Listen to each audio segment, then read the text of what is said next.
নির্বাচনে একদল জেতে একদল হারে, এটাই গণতন্ত্রের পরিকাঠামো। আপনারা ভোট দেননি মানে আমি আপনাদের শত্রু নই, আমিও আপনাদের বন্ধু। আপনাদের আপদে বিপদে সব সময় পাশে থাকব। আমার দুঃখ লাগছিল রাজীব যখন বলছিল করোনার সময় আমরা মানুষের পাশে ছিলাম, হাসপাতালে ছিলাম, রোগীদের আত্মীয়দের পাশে ছিলাম, বাড়িতে বাড়িতে পৌঁছেছিলাম, কিন্তু বাঁকুড়া শহরের মানুষ তৃণমূল কংগ্রেসকে ভোট দিল না। তাদের পছন্দের ব্যাপার, দিতেও পারে না পারে, এখানে আমার বলার কিছু নেই। কেন দিল না? ওরা আমাদের শিক্ষা দিল, আমরা ওদের কাছ থেকে শিখলাম। আমাদের শহরে কিছু ভুল ছিল। আমরা পৌরসভা অনেক কাজ করেছি, বাড়িতে বাড়িতে জল পৌঁছে দিয়েছি, প্রত্যেক গলিতে গলিতে বিদ্যুতের আলো পৌঁছে দিয়েছি। আমরা 100 দিনের কাজ দিয়েছি। মায়েদেরকে 1000 টাকা, 500 টাকা থেকে 1000 টাকা আমরা লক্ষ্মীর ভান্ডার পৌঁছে দিয়েছি। শিডিউল কাস্ট শিডিউল ট্রাইবদের 1200 টাকা দিয়েছি। তা সত্ত্বেও বাঁকুড়া শহরের মানুষ তৃণমূল কংগ্রেসকে প্রত্যাখ্যান করেন।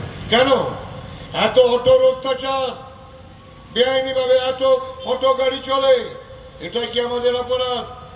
দোকানদাররা দোকান বাড়িয়ে পুরো রাস্তা দখল করে রেখেছেন, মানুষ যাতায়াত করতে পারে না, এটা কি আমাদের অপরাধ?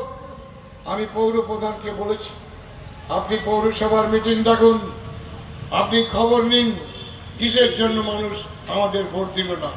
জবরদখল রাস্তা, দোকান ভেঙে দোকানের সামনে রাস্তা করে জবরদখল করে মানুষের যাতায়াত বন্ধ করে দেওয়া, এটাই কি আমাদের অপরাধ? রাস্তার পাশে পাশে ঘুমটি বসিয়ে দখল করে রাস্তা ক্রস করে মানুষের যাতায়াত বন্ধ করে দেওয়া, এটা কি আমাদের অপরাধ? আমি পৌরসভাকে অনুরোধ করেছি, আপনারা ছানবিন করুন। টোটোর অত্যাচার, মানুষ চলতে পারে না, রাস্তায় হাঁটতে পারে না, সেজন্য কি অপরাধ?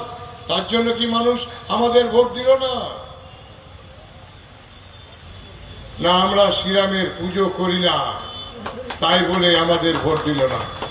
আমাদের সমীক্ষা করতে হবে যে আমরা দুর্গা পূজা করতে পারবো তো, আমরা কালী পূজা করবো তো, সরস্বতী পুজো করবো তো, শিবের পুজো করবো তো, না শুধু রামের পুজো করতে হবে, তার জন্যই আমরা ভোট পেলাম না।